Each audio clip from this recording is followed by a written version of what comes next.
Merci à les organisateurs. Je tiens aussi à remercier les gens dans l'ombre, parce que même si ce soir on a un événement, l'événement il remonte quand même, le regroupement remonte à plusieurs années. Puis je reviendrai là-dessus plus tard dans ma présentation.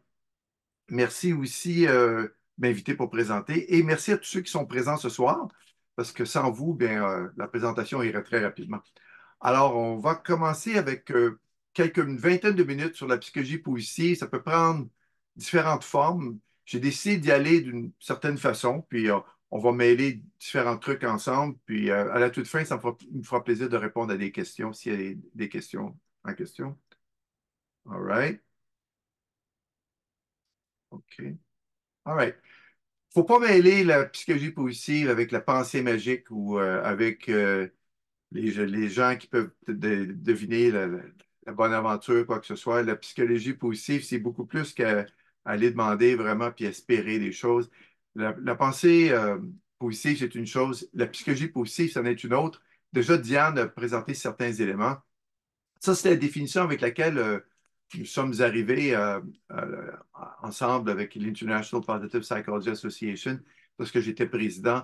C'est que la psychologie positive, c'est l'étude scientifique et ses applications. Donc, les deux éléments de ce qui permet aux individus, aux communautés de s'épanouir et de fonctionner de façon optimale.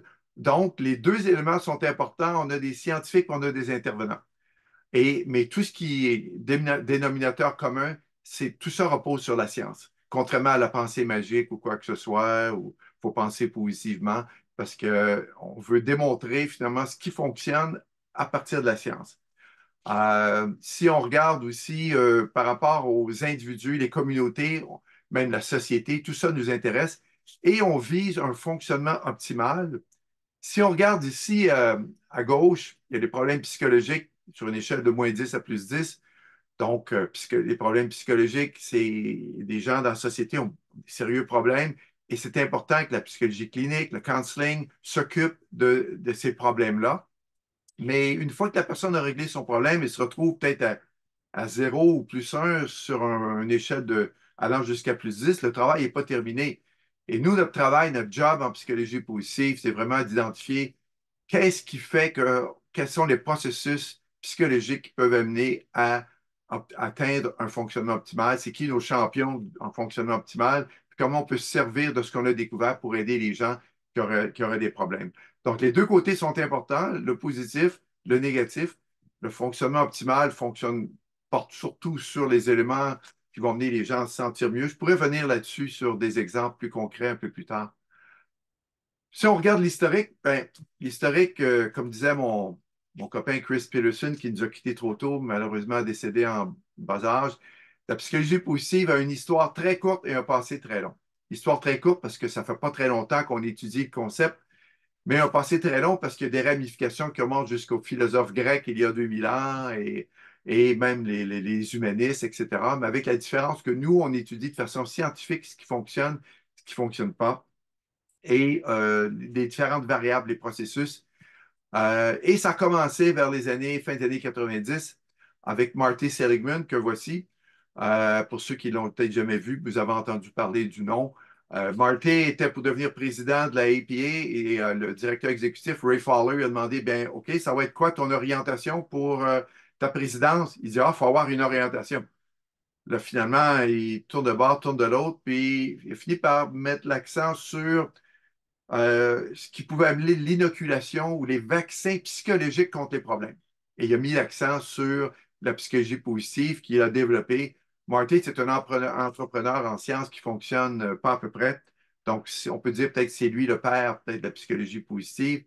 Mais si on parle d'un père, il y a peut-être un grand-père, puis le grand-père, c'est peut-être Mike Csikszentmihalyi, qui est une super belle personne que je connais depuis de nombreuses années.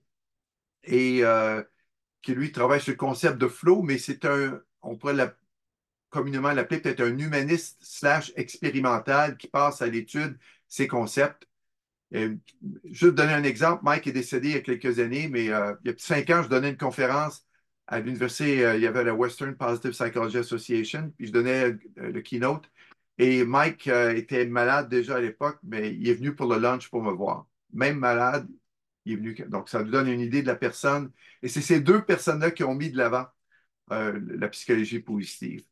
Maintenant, si on regarde certains événements importants sur le plan historique, ben, Marty Seligman a organisé un symposium à la APA, congrès de la APA, qui était, my God, à San Francisco, je pense. Et j'étais là, et puis il y avait des différentes personnes sur un symposium, et c'est là que le concept de psychologie positive a pris naissance, a été présenté pour la première fois. En 2000, ils ont publié un numéro spécial du American Psychologist qui était édité par Marty puis Mike avec différents auteurs, et ça a été le début publié. Par la suite, il y a différentes organisations qui ont pris le dessus, donc qui sont apparues. Alors, l'International Positive Psych Association 2007, je me suis joint à eux en 2007. Euh, L'organisation canadienne, le Canadian Positive Psych Association 2012, Louisa a joué un rôle important. Le regroupement, nous, on a commencé à se voir même avant 2016, mais 2016 a commencé à prendre une forme plus importante. Il y a eu différents congrès. Peut-être parler aussi du European Network of Positive Psychology qui a commencé en 2002, je crois, en Europe. Premier congrès mondial, 2009 à Philadelphie. J'étais président du deuxième en 2011 dans la même ville. Congrès canadien, Toronto, juin 2012. Donc, Louisa et toute son équipe étaient là et j'ai eu le plaisir de donner une conférence. Il y en avait beaucoup d'autres aussi. Gary Latham était là aussi de Toronto et plusieurs autres. Bon, le European Network Congress for Positive Psychology, donc eux, depuis 2002. Plusieurs revues scientifiques. On ne peut pas être une sous-discipline de psychologie si on n'a pas nos propres revues. Donc, Journal of Positive Psychology, Journal of Happiness Studies, International Journal of Applied Positive Psychology et plusieurs autres. Maintenant, il y a des milliers d'études qui ont porté sur le concept de psychologie positive, plusieurs livres. Le livre de, je pense, Chris Peterson a été le premier en 2006.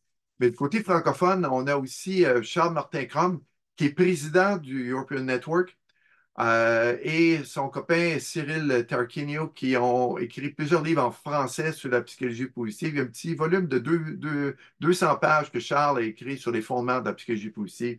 Ceux qui sont intéressés, c'est intéressant.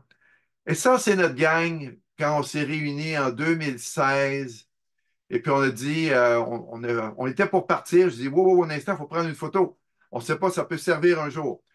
Fait que là, un petit goyette que je vois, il y a les deux Simon, Simon Grégoire, Simon Coulombe, il y a Rémi Thériault, il y a de plusieurs autres. Là. Il y a JF Villeneuve, il y a aussi son copain Benny qui est là, Martin. Et donc, on a quand même une équipe, désolé si j'ai oublié des noms, là, mais c'était le premier regroupement quelque part à l'automne 2016. Donc, ça fait un bout de temps qu'on travaille sur le regroupement, puis c'est vraiment un grand plaisir, une fierté de pouvoir se rejoindre ce soir virtuellement. Maintenant, si on regarde rapidement, qu'est-ce qui se passe du côté théorie? Bien, la psychologie positive a évolué énormément. On a des perspectives qui sont passées de l'unidimensionnel au multidimensionnel. Donc, PERMA, le modèle de différents éléments du bien-être dont parlait Marty Seligman, Office que j'ai mis de l'avant, puis on a une échelle maintenant pour mesurer le fonctionnement optimal en société. Différentes théories, autodétermination, passion, le flow, la gratitude, etc. Ce qui caractérise peut-être plus ces années-ci, la psychologie positive, c'est qu'on s'intéresse et aux effets positifs, mais aussi comment prévenir les effets négatifs. Donc, ce n'est pas uniquement le côté positif de la chose. Comme disait mon bon copain Marty, pas Marty, mais James Pawlowski, qui était directeur exécutif de HIPAA pendant plusieurs années, il y a deux façons de faire l'argent. Euh, Déposer puis couper les dépenses. Donc, couper les dépenses, c'est le côté négatif et déposer dans notre compte de banque, c'est le côté positif. Ce qui caractérise la recherche de nos jours, c'est l'étude des processus. Dans le sens, quels sont les mécanismes psychologiques qui sont en cause, qui peuvent expliquer les effets qu'on observe d'une variable sur une autre. On reviendra là-dessus tantôt. Une méthodologie variée, dans des cultures variées. On essaie de faire le tour de nos effets avec les méta-analyses. L'analyse critique, on n'a pas peur de se critiquer. Présentement, il y a un numéro spécial qui est du International Journal of Applied Positive Psychology sur les critiques de la psychologie positive, comment faire pour améliorer les choses. Ça touche aussi aux interventions. Rapidement, Quand je parlais du modèle de fonctionnement optimal qu'on a développé, l'équipe du laboratoire avec Léandre Chénard-Poirier, qui est maintenant professeur au HEC, c'est le bien-être psychologique, physique, relationnel, une performance de haut niveau et la contribution à la société. On parle de la société. Donc, quelqu'un qui fonctionne de façon optimale va avoir des hauts niveaux différents sur ces 5 éléments-là. Donc, ce n'est pas suffisant d'avoir un bien-être psychologique. Ce n'est pas suffisant d'avoir un haut niveau de performance si on est pour souffrir au niveau physique. Il faut regarder l'ensemble des variables. Maintenant, peut-être parler d'une étude que Philippe Dubreuil a fait avec ses copains Jacques Forêt et François Courcy. J'aime beaucoup parce que ça démontre un peu les processus. Alors, l'équipe de Philippe avec Jacques Forêt, il avait démontré que si on amène les gens à mettre le focus sur leurs forces en milieu de travail, ça va les amener à augmenter leur passion harmonieuse, puis ça devrait amener une augmentation de performance puis de bien-être. Alors, Philippe est passé à l'action dans une autre étude, et voici ce que ces résultats ont démontré. Les gens qui utilisent leurs forces, donc les forces avec les échelles de Niemek et son équipe, ce que ça fait, c'est que ça augmente la passion harmonieuse des employés en milieu de travail. Ça amène plus d'énergie au travail, plus de concentration au travail et la performance. Donc, ce que Philippe et son équipe ont démontré, c'est que pourquoi utiliser ces forces amène des conséquences comme la performance au travail, c'est parce qu'il y a des mécanismes médiateurs. Puis maintenant, ben, on est capable de travailler pour faire des interventions pour s'assurer que les forces mènent bien à ces effets-là en mesurant ce qui se passe au niveau des processus psychologiques. Maintenant, au niveau de la recherche, présentement, il y a une importance de la psychologie positive au niveau recherche. Les travaux de Lee Waters, lorsqu'ils font des méta-analyses, et Stuart Donaldson démontrent que la recherche est variée. Ça a explosé au cours des dernières années. Et ce qui est important, c'est qu'on parle de psychologie positive, mais c'est multidisciplinaire, comme le disait Diane plus tôt, que finalement, il y a la santé publique, le management, l'économie, les sciences du sport, etc., sociologie sur des thèmes variés, l'optimisme, l'émotion, le flow, motivation, passion. Il y a des centaines de milliers d'articles publiés chaque année répertoriés dans Psych Info. Il y a à peu près 4 à 5 qui font partie de la psychologie positive. C'est énorme. Donc, c'est un domaine qui est en explosion. Maintenant, si on regarde du côté des interventions, juste glisser quelques mots. Euh, Peut-être la première étude était celle de Seligman qui a fait une intervention en ligne. Et ce qui l'intéressait, c'est d'amener les gens à utiliser pendant quelques temps différents éléments. Il y avait 5 variables de psychologie positive. Il y en a 3 qui semblent avoir eu un impact positif. C'était l'élément de gratitude, donc écrire une lettre de gratitude ou envoyer un mot de gratitude vis-à-vis des gens, utiliser ses forces comme les recherches de Philippe Dubreuil et son équipe, et à la fin de la journée, écrire 3 bonnes choses qui se sont passées sur soi, quoi que ce soit. Ce que ça fait, c'est que ça augmente le bien-être psychologique et ça diminue la dépression avec un échantillon, quelques milliers de personnes non cliniques, par exemple. Donc, ce n'est pas des gens qui avaient des problèmes.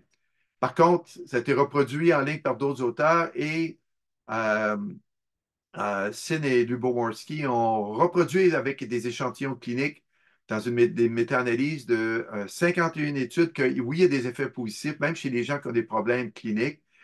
Utiliser des éléments de la psychologie positive, ça augmente le bien-être et ça diminue la dépression chez les gens. Donc, on peut se servir de ces éléments-là en psychologie positive, que ce soit focusé sur nos forces, d'avoir de la gratitude vis-à-vis certaines d'autres personnes, avoir utilisé peut-être des éléments durant la journée, qu'est-ce qui s'est bien passé. Ça a un impact positif. Ça a été reproduit plus récemment en 2013.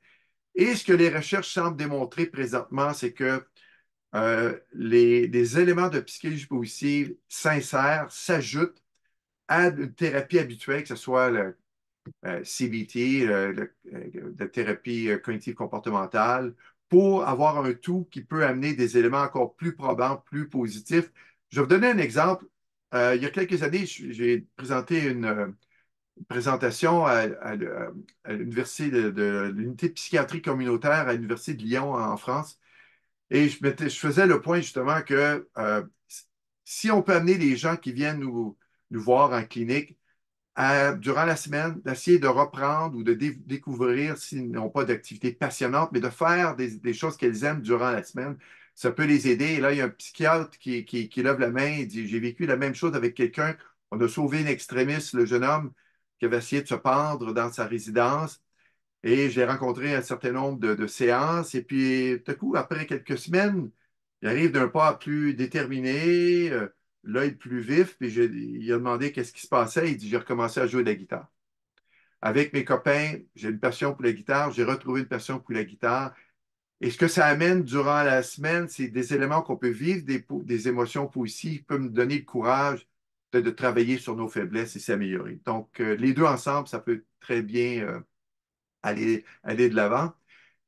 Qui fait de la psychologie positive? On espère que c'est à peu près tout le monde, mais si on est plus réaliste, bien, les psychologues positifs sont bien sûr et des scientifiques et des intervenants, le dénominateur commun étant la science en psychologie, mais aussi en sociaux, en éducation, en économie, en travail social, les infirmières et même les médecins.